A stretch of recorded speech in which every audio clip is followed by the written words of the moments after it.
And we're back for another episode of We Don't Know What to Watch, the podcast where two guys push a button and then watch a random movie from a random place. I don't even know what episode we're on anymore, but with me as always, as my co-host, is the wonderful, the amazing, the Mad Max to my Immortan Joe, Kyle Mulford, and I'm Noah Saturn. I'm the hero. Woo! Hero. I'm mediocre. I don't know. You're just someone who can't get around on his own. Speaking of mediocre, what movie did we watch today? We watched The Survivalist.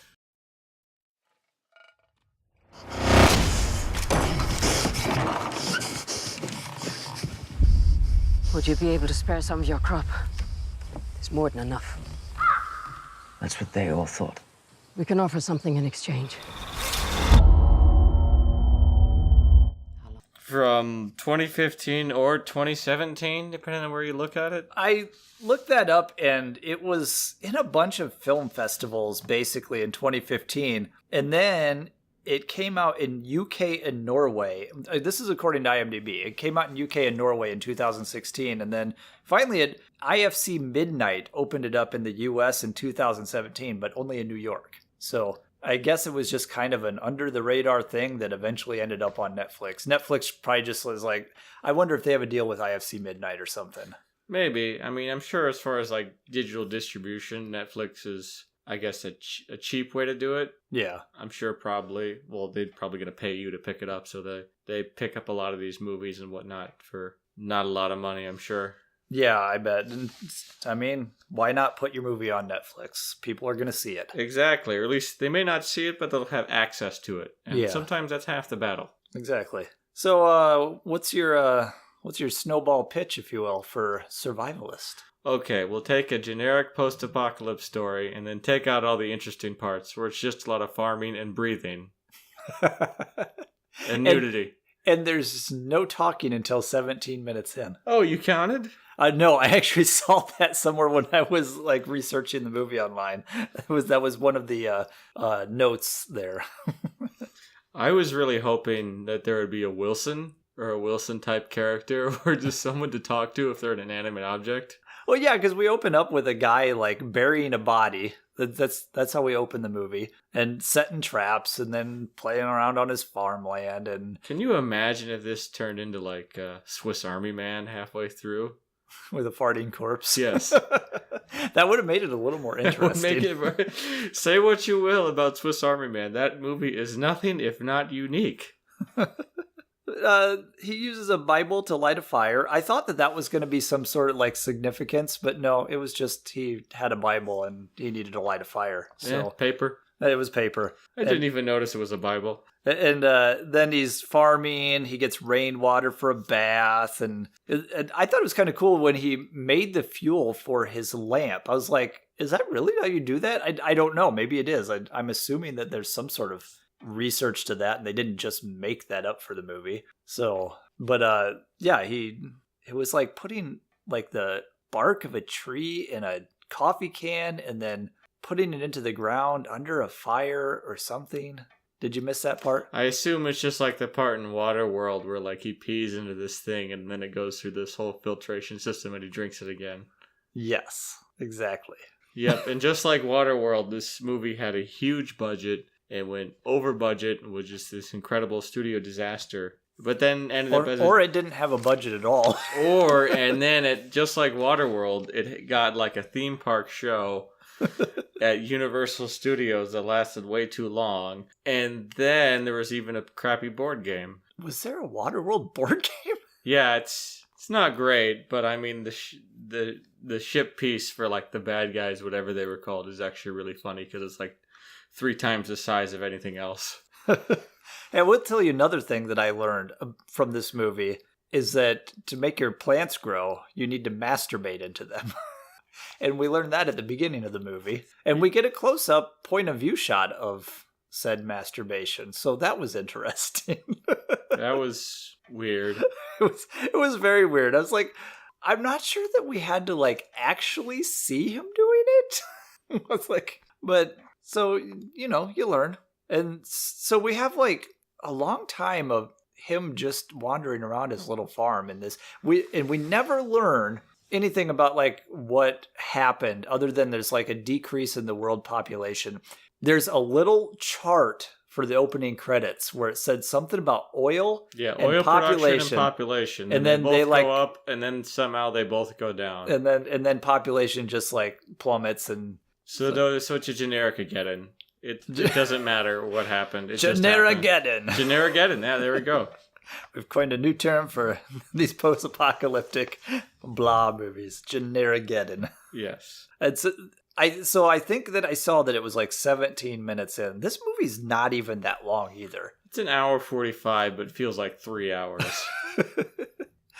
And the thing is that it could have gotten interesting. Like, It's like they take, hey, here's an interesting story point. We're going to do the opposite. More boring. More boring. because it does go into the whole theme of when there's limited resources and you're all alone out there and then new people come in, do you trust them? It's almost like a Walking Dead vibe where it's like you get to the point where it's like, who can you trust?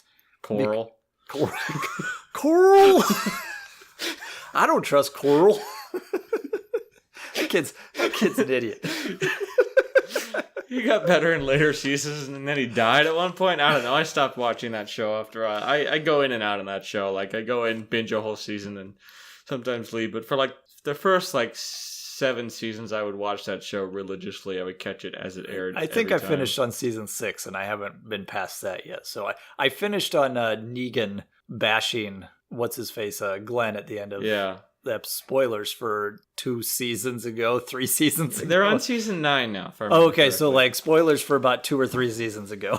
Yeah, it's a good show, but I'm glad that people are, some of the cast members are doing better. Like, Stephen Yeun is in a lot more interesting stuff nowadays. I haven't seen much of it, but he's doing some interesting movies, so good for you, Stephen Yeun. And Lauren Cohen did that one movie, Boy. Well, that was when she was still on it, so... Yeah, no, actually, recently she did Mile 22, and now she's like on an ABC show. Yeah, so hey, I hope she's doing well. Yeah, unless that show actually looks kind of good. Yeah. So. But this has been our Walking Dead cast. Come back next season. Dead Live. That was much an more episode of The Talking Dead with Chris Hardwick. Wait, is this copyright infringement? Shh.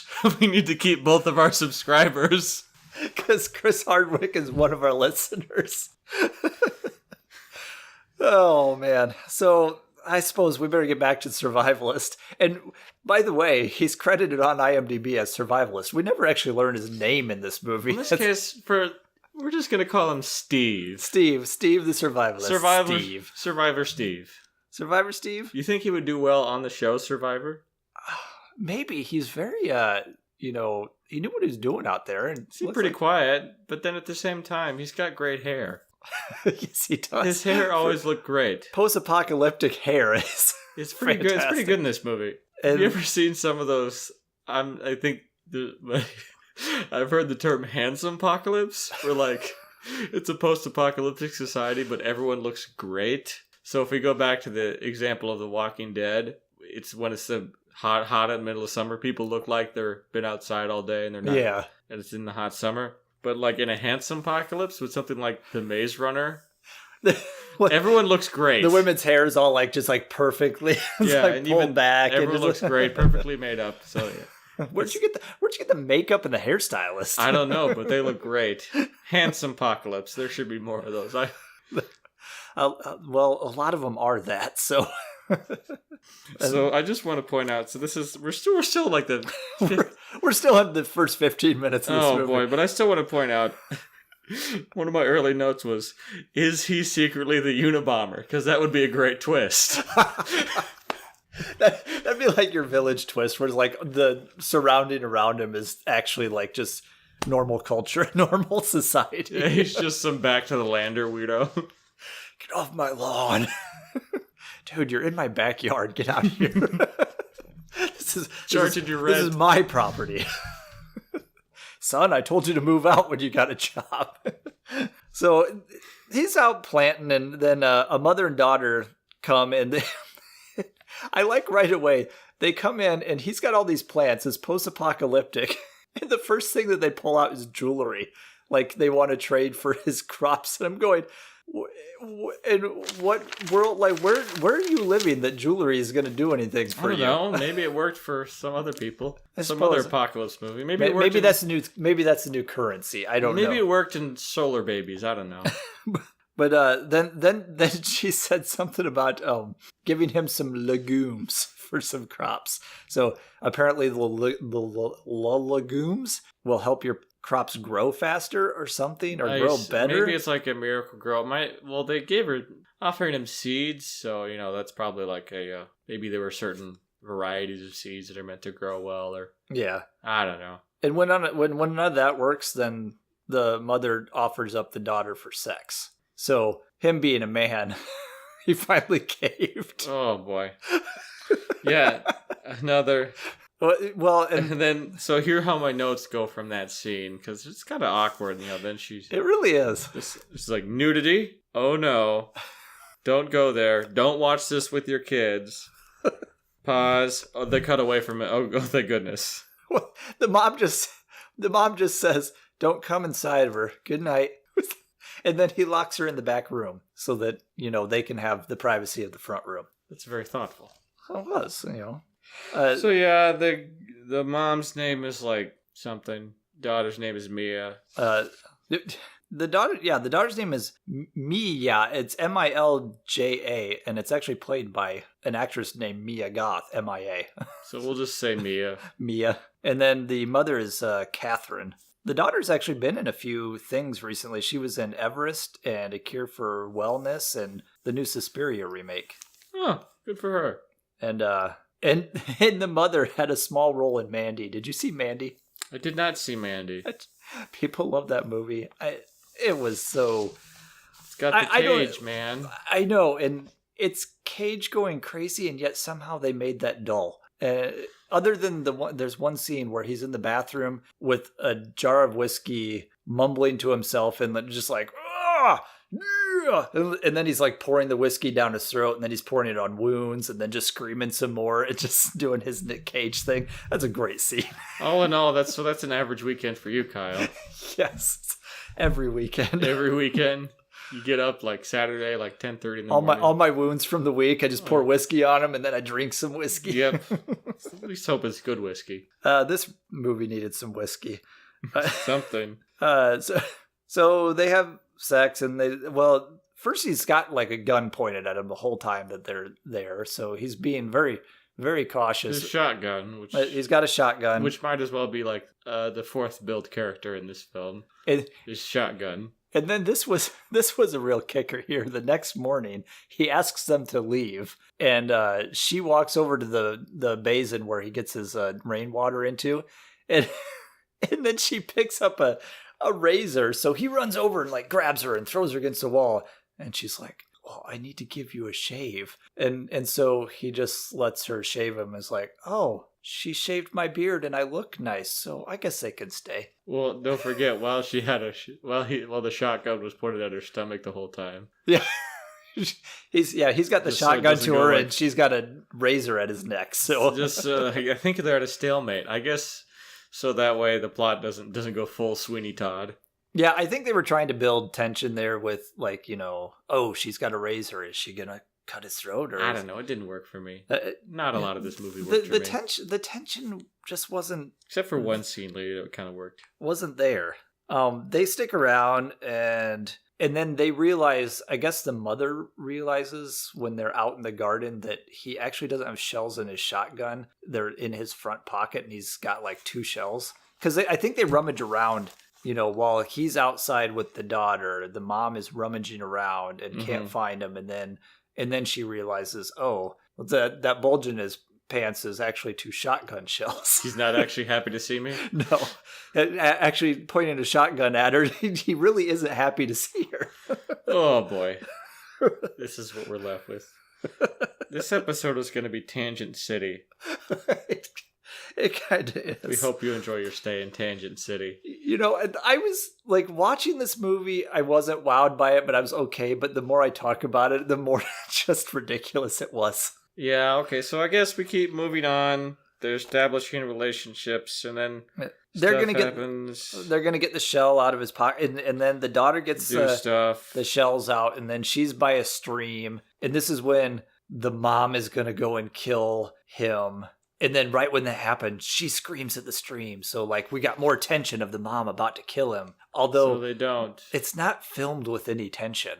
Another thing about this movie is that they made the choice of making no music, and I'm not sure that's a good choice or a bad choice. All the sound is sort of diegetic sound, so occasionally you do hear like him trying to play a harmonica, but Because there are some movies that work with no. I mean, A Quiet Place, that worked really well. I liked that, and although there is some music in that, I believe, but it's whether it's there or not, like you don't notice as much. But like this was like just no music, and sometimes if you go with the score, you play into it too much with something like this, and then it can be a bad thing. But I kind of agree that there should have been some sort of subtle music in there. yeah. Maybe this was so low budget that he just didn't have anybody like he could go to create a soundtrack or a score. You're not going to do the John Carpenter thing where you do it yourself? Yeah, he wrote and directed this. I mean, he's not John Carpenter. He can't go writing, directing, and composing. He doesn't have that third hat.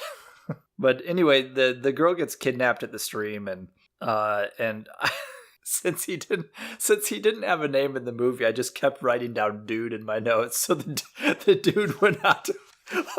The dude abides. Hey man, I got a beverage here. You got my new woman. I'd like her back, man. It'd be great if it was the dude. Could you not do that? Hey man, I just want to go bowling. The Is dude, it because they peed on his rug that he's on? yes. It's like, seriously, Really I got no tight. way to wash this out. It's really tied the room together. this one room cabin. Oh wait, it's 2-room cabin. Yeah, there's the there's a back. closet. There's a little closet-ish back room. He goes after her, and is this the part where you thought there was a little bit of tension? Yeah, there's a little bit of tension because you find out she's been taken by some other guy who we're just going to call like pistol guy because he Yeah. was carrying a pistol. And he shoots dude in the. Okay. He's not Steve anymore. He's dude. He shoots dude. He shoots dude in the gut. Survivor Steve. You can call him what you want. He is Survivor Steve in my heart. Okay. So there's this is kind of the one scene I thought did do well tension wise, is because it kind of shows him he's looking for this girl. So Survivor Steve is looking for Mia in this field after he's kind of trying to track her, see where they're going. And then we kind of go to this drone shot where it kind of slowly goes up from him. And then the drone just kind of slowly moves forward through the field, just almost like from a bird's eye view. And then you actually see where Mia and Pistol Man are. Yeah. And then it shows like, oh, they're actually really close. Yeah. That was a great scene. There was actually a little tension there because he's got a gun and he's holding her down, and dude Steve is He's still looking around, and then and he's walking right past them. So and actually they get the jump. The bad guy gets the jump on him because he actually ends up shooting him in the gut, and then Arwen comes to save Frodo, and then take him to town so he doesn't die of the ring sickness or whatever. Yes, or the maggots. Yes, or the maggots. He gets shot in the gut, and he's not. And then the happy. mom's like, "Oh, I guess I won't kill him because." But they kill Pistol Man with a knife, and then hey, now we've got a new gun. So just this video game logic applies. You gotta take his stuff. Which didn't make any sense because the guy shot him in the gut, and then he's like, "Oh, I'm gonna finish this the old-fashioned way," and puts his gun down and like walks over to him. My guess is he didn't want to waste a bullet. Well, I suppose that actually makes sense. Being a post-apocalyptic elliptic. Wait, I hate the word post-apocalyptic. Post-Ageddon. Post-Ageddon. Generigeddon. But so that makes sense to Well, say. Post-Ageddon sounds like it's an Armageddon that just affects the post office. They've all gone postal and took out all of society. Oh boy. That's a movie. Let's make it. And so he goes up. So I guess that makes sense. Save bullets. So because the guy was on the ground bleeding, so he doesn't think he's gonna make it. But then he turns around and stabs the bad dude in the neck. So then the mom is like, Actually, "Okay." kind of gross. It was a little bit gross, but not as gross as the maggots that grow in his infested wound after the mom and the daughter try to clean him up a little. They get back, they try and cauterize the wound, then it looks like it's getting infected, so then when he's not doing well, they're thinking, oh, you should kill him. So there's just this constant back and forth for this movie that's only like an hour and 45 minutes. Do we kill him? Do we not kill him? Blah, blah, blah. And she's like, oh, I kind of like him. Yeah, and he gets the pistol from the bad guy too, because the bad guy's dead now. So he has his wound, then he has his maggots, and then he gets better. And then they go out one night, and they see flashlights because they're out at night, and so they run into the cabin. And another thing where it's trying to build tension, but like they sit in the cabin, the dudes outside rattle the cabin a little bit trying to get in, and then they give up, and it's the next morning because they're inside and they go, well, we only got 2 shells and one bullet in the gun, so we'll just wait it out. And then they wait it out for 2 seconds. And then we cut to the next morning and things are okay. Yeah. other than their garden is trampled. They stomped their garden. What jerks. I know. I'm just a farmer trying to make my crops. I just want to be left alone. Just want to be a farmer. Oh, and then we get every once in a while you see the daughter going to the pond, and she checks she checks herself, and she realizes she's not getting her period this time, so she tries to give herself a coat hanger abortion. Ooh. Which was kind of unsettling to watch. So, because they're actually, the thing is they're actually showing all of this. It's not implied. Yeah. So they go full bore with showing some of this stuff. And I don't know if that's supposed to be shock value. To me, it was just like, I don't really need to. I mean, just show her heating up the wire and then imply, and we get it. We know what she's trying to do. Don't need to see it. Mm-hmm. And at that point, the mom and the daughter are like, there's only food enough for 2. So the daughter suggests, and so the mom is like, ooh, when you shave him tomorrow, you should cut his throat. Go full Sweeney Todd. They get a nice meat pie. Yeah. Then there'll be food for 2, because there's only 2 of them left. Aha. But she's all like, well, what if we poison him instead with mushrooms? And this is where you go, oh, she's going to poison the mom instead. They're trying to make it so that you don't know what's going on, but you're just going. I just assume, and what if they didn't actually poison? What if they were just like morel mushrooms? Or like Bella mushrooms? This is really tasty soup. Yeah. Where did you find these? It's not bad. Can we make a pizza? But it was so telegraphed that she was going to kill the mom instead. And then guess what happens? She kills the mom instead. What? She poisons her instead because she likes her new boyfriend, I guess. Yeah. And Dude Steve realizes, when he's like, oh, wait, you poisoned her. What? And then so he goes out and he has the mercy kill there at least. Takes her out behind the barn. She's like, I need you to do it for me. I can't do it. So he slits her wrists. So that's a mercy kill to slit her wrists and to just cut her. That's a long time. Maybe I take it back. This was not a mercy. So she's poisoned and she's got slit wrists. Wait, that's a torture kill. That is. This was not thought out. The more we talk about this movie, the worse it gets. I know. Like I said, I was okay watching it. Now I'm going, wait a minute, this doesn't make any sense. This movie is trying, and I give them that. They are trying. They did put a lot of effort. This movie is technically, on a technical perspective, it's well made. There are no really bad shots. There are no really bad moments. I guess you could just use a few more rewrites, and then maybe. And the tension could have been helped with a little tighter editing too. Yeah, because I think it lingers too much on a lot of shots. I can see that. But at the same time, sometimes you can make boring things work for you. A good example is Paranormal Activity. A lot of that movie is you're boring and waiting for stuff to happen. And it kind of lulls you into your false sense of security, so when stuff actually does happen, it's kind of scary. And that makes it work for that movie. Yeah, and I kind of have to differ on that because I was bored until the very, very, very, very last jump scare in the last 10 seconds of the movie. That freaked me the crap out. But the rest of the movie, like, it just didn't work. That's fair. But I do get why people like it, and I do understand because they do a good job of it. It just didn't get to me. But I do realize that it was done a little better than this. What about something like Blair Witch Project? If you go back a little bit further with the same style of scary. Yeah, because they did a little better with that because it was them not knowing what's out there, and then they do have noises and stuff. They have stuff to make you think there's something there when there really isn't. So like you get that tension from the characters. So and then that was another one at the end, like just that image of the guy in the corner freaked me out too. I was like, that was just weird. What is going on?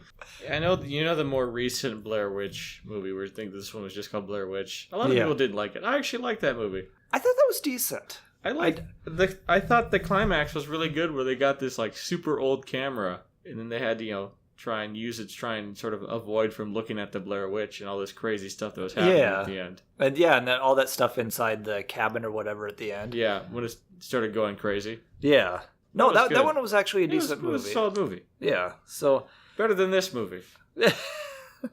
Oh, there was the other thing with this was when there was only enough food for two because all they had was plants and a lot of it was ruined. Another thing that they tried to like get you with was the little twist was her putting berries on the bear trap. And he's like, the only thing I've ever caught is animals with two legs, So he's like, that's never... So birds. Yeah.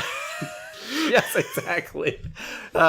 So they're basically implying, well, if we could catch some animals, we'd have enough food. And then while they're talking about poisoning, they're also like cuts to a bunny like walking around the trap. So it's like, oh, it's never going to work. Like, and then after they poison... We get it, movie. Yeah. We get it. And then right after she gets poisoned and dies, then we cut back to the trap again and you hear it snap and there's a rabbit in there. It's like, oh, darn, we missed that. It's just like...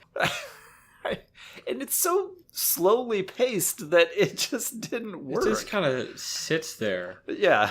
And not in a good way. And then he starts skinning the rabbit and then telling her about how he had to cut his own brother's ankles and run away to save himself. So it's okay that you killed your mother. I'm going, was it? You didn't try and save your brother. You actually left him and gave him a handicap for the bad guys to get him so that you could get away. I was like, that was kind of a dick move, dude. That was your brother. And then the stomping boots come back because they decide to go out elite. I don't know. This movie was... And then I guess for our finale, we see more of those same bad guys who were coming around the first time. Yeah. And then he tries to end up sacrificing himself for her and becomes... Because they could have run away, but they go back for seeds. Yeah, and then he becomes one with the Matrix or something. I don't know. Yeah. And he's like, well, one thing we didn't mention is that the coat hanger abortion didn't work. So she kind of put his hand on her belly later and was like, well, she didn't actually say anything, so she implied that she's still pregnant. And so then when he's sacrificing herself, he says, my brother's name was Augustus. Run! I'm like, wait, and then why are you telling her to runs. name him Augustus instead of your name? He's like, don't remember me. I'm the only one. I'm Survivor Steve. I'm Survivor Steve. Don't remember me. I'm the only one who sacrificed himself for you to escape. And then she survives and then it turns out it really was just like the village. She just goes back to... There was a camp there. She just goes back to school and leaves the national park. I almost thought she went back to a place that like she was sent out to like get stuff, but I don't think she was. Yeah, I think she just happened upon it when she was traveling. She goes past this road. She sees like this big facility with a nice big barbed wire fence, and then there were like zombies on the outside, just like in Negan's place. And we're back to The Walking Dead again. No zombies. This movie doesn't have that budget. And she puts in she's got a bag full of stuff with the seeds in it, and she hands it through the fence, and they just walk away with it. She's like, what happens guard. Now? Like, there'll be a vote. It's like, okay. So you just steal my stuff and then you can vote me out still? Thanks, jerks. And then they're all like, well, do you got a name for the baby? Because even though she wasn't really showing, Yeah. they I knew don't she know. was pregnant somehow. And she was like, well, if it's a boy, so It could be any name. She doesn't say. it's going to be Augustus. No, Because no. that was the brother she never met. Oh, no, I assume it's just going to be Survivalist. This is my baby Survivalist. Dude, Steve Dude. Steve Dude. It's going to be Steve Dude. Steve Dude Jr. And that's the end. Steve Dude died. The girl survived. The mom died. There's a camp at the end. We don't know if she gets in. Yeah. The end. It's an art house film. It is. And not the fun kind. Yeah. I almost, on the recommendation part here, I was almost going to say, if you like a good post-apocalyptic film, I mean, this one's okay, but no, more we talk about it, no, just don't bother. Watch something better. Yeah, watch something better. And maybe we have recommendations. Yeah, so would you recommend this movie? I don't know if I really would. Like you said, there's nothing inherently wrong with it. It just doesn't work with the tension levels that they're trying to do because, I mean, that's the only thing that it has going for it, and it's not doing it right. It just kind of lays there. Yeah, it's just there. It's just like a guy doing farming stuff. Yeah, This is our second farming movie. I like the documentary about sustainable farming better. that was. I actually enjoyed that one. Go back and listen to our episode on sustainable. Yeah. Maybe we should do more documentaries. So what do you have for? Well, actually, first of all, this was Would you watch this movie with your kids? not in a million years. No, that would be very uncomfortable. This movie had a 98% on Rotten Tomatoes with critics, and that was 41 critics. So that's actually a good It's not bad. It's not like it was 8 critics that liked this movie. It's out of 41 critics, 91% or 98% of them liked it. 66% audience score, which seems a little more understandable because it's pretty average. Yeah, and I guess with, sometimes with the critics draw on Rotten Tomatoes, it's not like I wish Rotten Tomatoes could be a little bit, I mean, the one thing more like Amazon reviews where you can see how many people give 5 stars, 4 stars, 3 stars, 2 stars, 1 Yeah. stars. Because they could have all said it's a 3-star movie. It's it's okay. Yeah. And that gives it a 98%. So it's yeah, this was all right. Yeah, this was all right. It was all a bunch of people going, yeah, this was all the right. Amazon 5-star reviews are amazing. Or the Amazon 1-star reviews is the classics of from The Wolf of Wall Street, there are no wolves in this movie. I did go to Amazon for this one, and I like to look at the 1-star reviews because those are great too. And one of them was something about you didn't warn me, and we get a point of view shot of masturbation, and I sat down and watched this with my kids, thinking this would be a good post-apocalyptic movie or whatever. It's and I get that scene. I'm going, do you not research anything before you watch? Some people don't. It's weird. So I don't know. I do agree that some of the stuff was I'm not against graphic stuff if it fits within the context of the film, but this didn't have any purpose in showing the things they showed. Mm-hmm.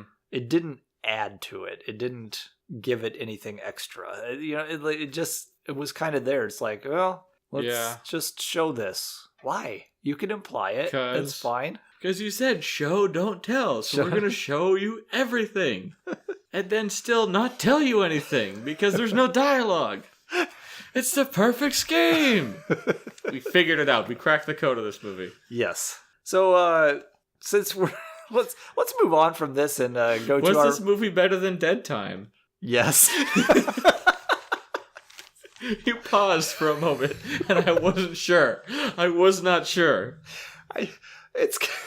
We're going to be hard-pressed to find a worse movie than Dead Time. Oh, go back and listen to our Dead Time episode. Please don't. I don't even want to think about that movie. I think our podcast was better than the movie. Okay, that's fair. So I would recommend our podcast on Dead Time. Our review of Dead Time, but not... So, and that may have been one of our first podcasts where we did a recommendation at the end. That's true, because we didn't like the movie so much. So let's talk about, I guess, double features, or what would you recommend in this case, probably. What would you recommend instead of this movie, Kyle? Well, you know what? I usually go first. Let's hear what you got to say. Okay. Let's see. Well, I'd like to try and go off the beaten path with some of my recommendations. So I'm going to go back to an older post-apocalyptic movie that covers some of the same ground, some of the sort of the methodical nature of like people doing stuff to help survive. I'm probably going to have to go with The Omega Man from 1971. And that one's fun because that's based off of I Am Legend. It's like the second of the 3 I Am Legend adaptations. The first was The Last Man on Earth with Vincent Price, which I haven't seen, but it's cool because, it's got Vincent Price monologuing about stuff, which I could watch for hours. And the third one had Will Smith, which I also didn't see. But I like The Omega Man because it's got Charlton Heston in the 70s being Charlton Heston, and then vampire cult members show up. I think I've seen all 3 of these, but I haven't seen them recently enough to be able to really, because I've only seen all 3 of them once. I do remember enjoying the Charlton Heston one, though. Because what's fun about that one is the fact that, there's you don't meet another human being till like 30 minutes into that movie. Actually, no, I changed my recommendation. WALL-E. I pick WALL-E for a post-apocalyptic movie instead. It has covers some of the same beats. The fact that the first half of that movie is just like him, WALL-E, a robot by himself. But while Survivor Steve, you didn't really get to do a bunch of character building. With WALL-E, everything he does is character building. Like him, he's looking at the plant, sees the plant, and he's just picking up random stuff. He goes home to his place, and he talks to his cockroach, and he watches this movie over and over again. That is all character building good stuff. And a note, he's a robot, and he has more character building than Dude Steve. That's true. So go back to WALL-E. WALL-E's a great movie. And it's definitely one of Pixar's best. I agree. That is a really fantastic. I think that the end of the movie, when he finally reaches like where people have gotten to, I think was good, but it also started to get a little like overbearing with its message. Like I get it, but I love the WALL-E stuff and the Eve. What is it, Eve? Yeah, Eve. So, but that's a very good recommendation. That actually makes a lot of sense. It may be on the nose, so to speak, but it still works. It does. And I still definitely think it's great. It's a great movie to show your kids, and you can still show them a post-apocalyptic movie with an ultimately uplifting message and not just sort of more doom and gloom and sadness. And I'm going to go in the opposite direction because...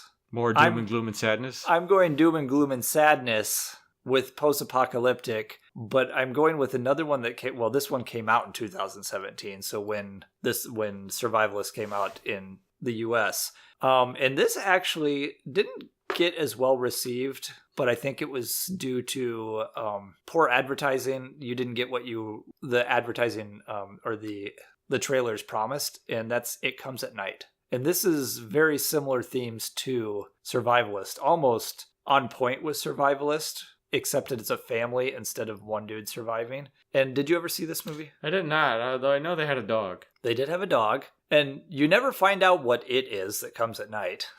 But this is dealing with... It's Pennywise the Dancing Clown? Is that it? Yes, it is. It came out the same year. That would be scary. Especially the dancing scene only. Yes, oh God, that's terrifying. But that's a great movie. I love the 2017 It. Yeah, maybe we'll run into that. Will it be on streaming somewhere? I think it's probably on streaming somewhere. I could talk about that movie for a long time. But It Comes at Night. It stars Joel Edgerton. It's him and Carmen Ejogo. Ejogo? I don't know if I'm saying that right. She's been in a few movies. Carmen Sandiego? Yes. That's where in the world she was? Yeah, but they're living in a house, and you realize that there's some sort of disease going on because at the very beginning of the movie, it actually opens the same way where they're end up burying a body at the very beginning of the movie, and it's her father. So he's burying his father-in-law, only it goes a couple steps before that because they actually have to kill him because he's got the disease. But there's a disease, and so whereas Survivalist, you go, I don't know who to trust, and it's just basically because you've lost trust in humans. This goes one step further. I don't know who to trust because it's bad out there and you don't know which people are going to destroy you, but also you don't know which people might be carrying the disease. So even if they seem trustworthy, they could have this disease. And the thing is I think that the trailer kind of promised that there was actually something out there because they kept showing this red door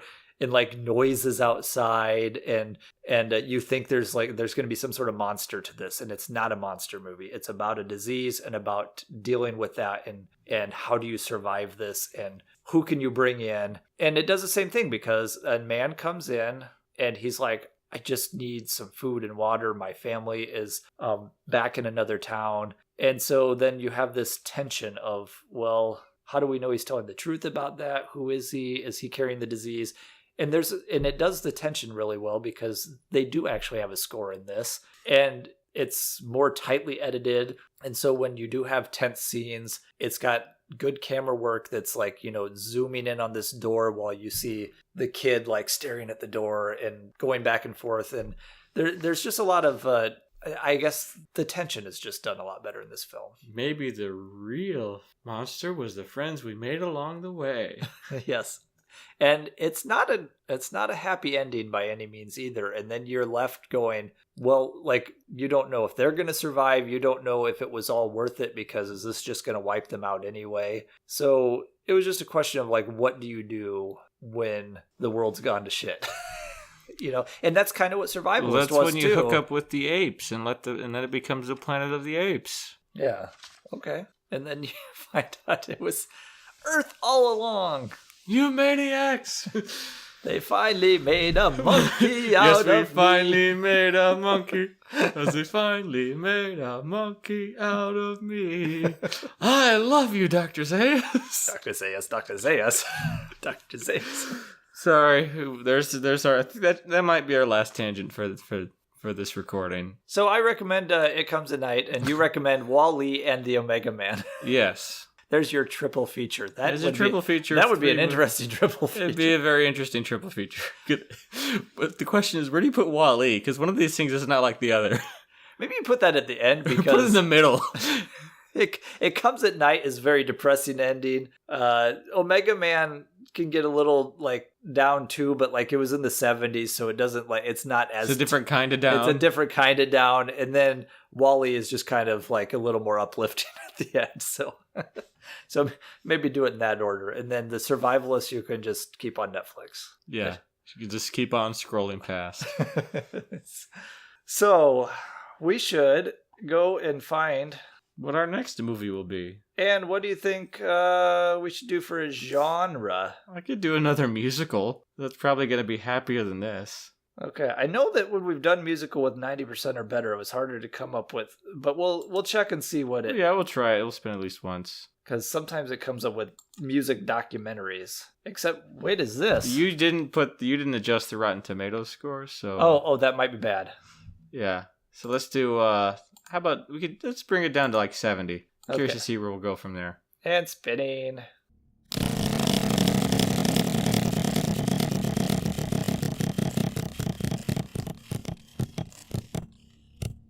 And documentary. Let's try it again.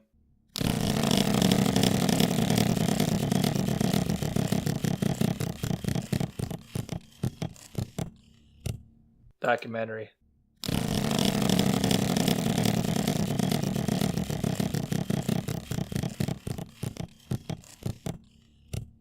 Oh no.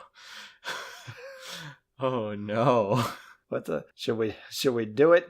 I guess we have to.